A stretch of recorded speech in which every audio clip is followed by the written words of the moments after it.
আসসালামু আলাইকুম। ব্যঞ্জন সন্ধি পর্ব 6 সবাইকে স্বাগত জানাচ্ছি।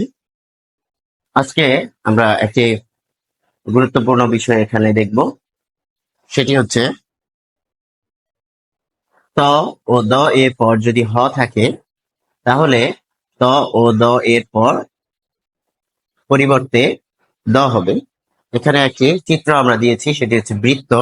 এখানে ছিল একটি বক্স এবং এটি লাল রঙের, এটি হলুদ রঙের, এবং এটি দিয়ে আমরা বুঝিয়েছি যে এখানে ত ও দ পরিবর্তন হয়ে দ হবে, অর্থাৎ এখানে একটি পরিবর্তন হবে, আরেকটি পরিবর্তন হবে হ এর পরিবর্তে ধ হবে। অর্থাৎ আমরা এর আগে এরকম যে ব্যঞ্জন সন্ধি নিয়ম পড়েছি, সেখানে একটি পরিবর্তন ছিল, যেটি এখানে পরের অংশটুকু ঠিক ছিল, কিন্তু এই পর্বটাতে আমরা দেখছি যে এখানে ডাবল চেঞ্জ হয়েছে, অর্থাৎ দুটি পরিবর্তন হয়েছে বলে আমরা এই দুটি বক্সের পরিবর্তে দুটি বৃত্ত ব্যবহার করেছি। এটি আমরা শিক্ষার্থীদের বোঝার জন্য ব্যবহার করেছি, যেন তারা খুব সহজে বুঝতে পারে এবং খাতায় অনুশীলনের সময় এইভাবে অনুশীলন করতে পারে। এই নিয়মটির উদাহরণে আমরা যাচ্ছি।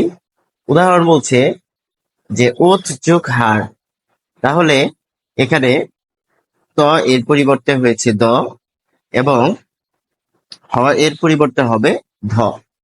তাহলে দেখা যাচ্ছে উদ্ধার, ওত যোগ হার, উদ্ধার। এই যে উদ্ধার আমরা দেখছি, তাহলে এটি হচ্ছে সংকেত।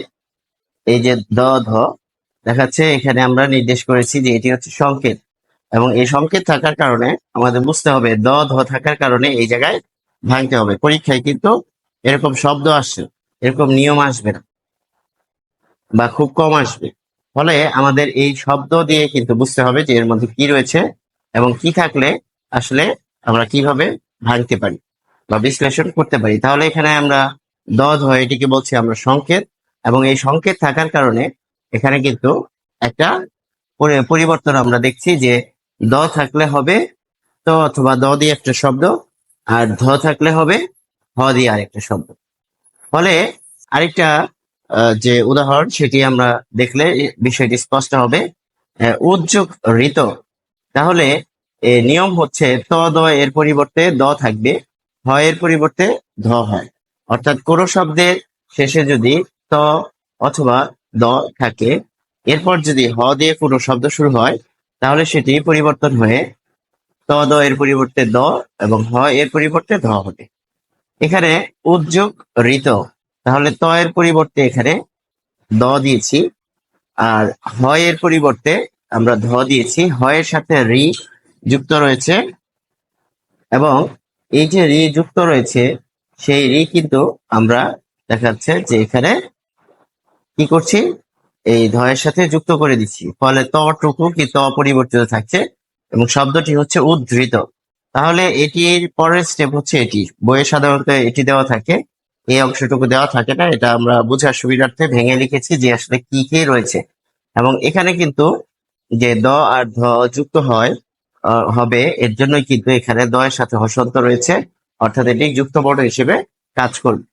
তার মানে এখানে উদ্ধৃত গঠন হলো, তাহলে এখানে ত আর হ যুক্ত হয়েছে, ফলে এটি কিন্তু সংকেত হিসেবে কাজ করছে। আরেকটি উদাহরণ আমরা দেখব যে উৎ যোগ হত, উদ্ধত।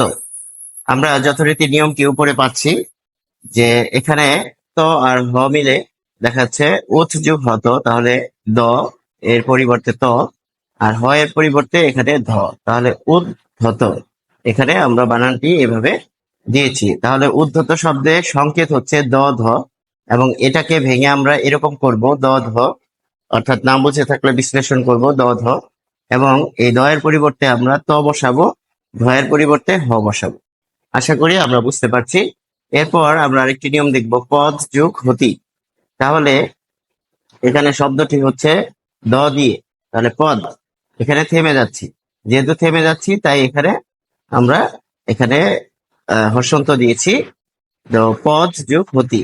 ফলে এখানে আমরা পাচ্ছি যে দ এর পরিবর্তে কিন্তু দ থাকবে, অর্থাৎ নতুন করে দ আসবে, এটি যেহেতু আগেই দ তাই এটি অপরিবর্তিত থাকবে, আর হ এর পরিবর্তে ধ হবে। ফলে পদ ধতি, এখানে এটি যুক্ত বর্ণ হিসেবে কাজ করবে, যথারীতি দেখা যাচ্ছে যে দ আর হ যুক্ত হয়েছে, এবং এখানে সংকেত হচ্ছে দ ধ। আশা করি আমরা বুঝতে পারছি।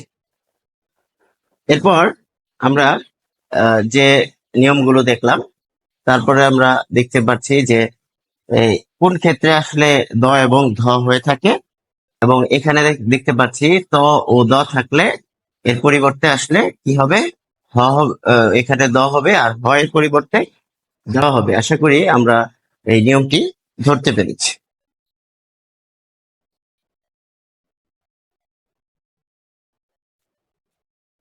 এরপর আমরা আরেকটি যে উদাহরণ সেটি দেখব, এবং এটি হচ্ছে ত ও দ এর পর যদি ল থাকে, তাহলে ত অথবা দ এর পরিবর্তে কি হবে, ল হবে।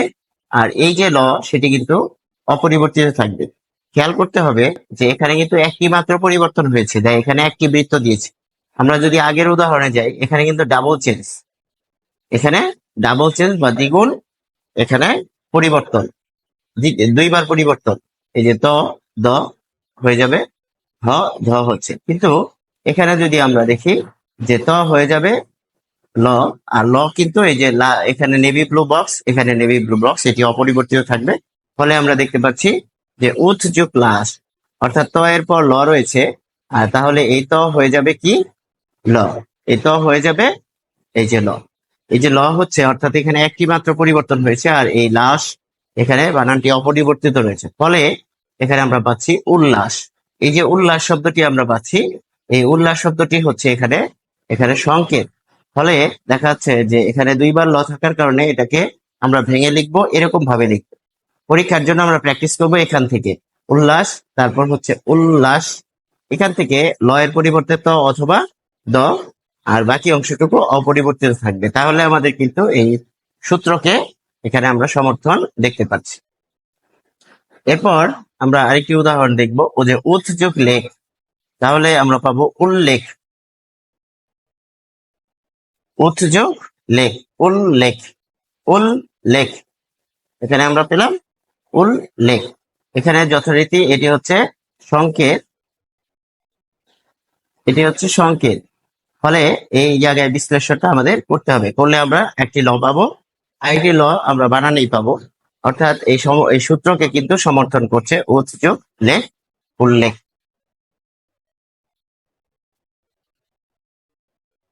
এরপর আমরা পাচ্ছি আরেকটি শব্দ উল্লেখ্য।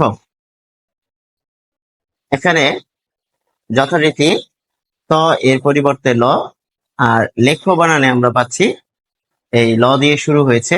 এটাকে বিশ্লেষণ করলে হবে ল হসন্ত যোগ এ, ল হসন্ত যোগ এ, ল একার লে।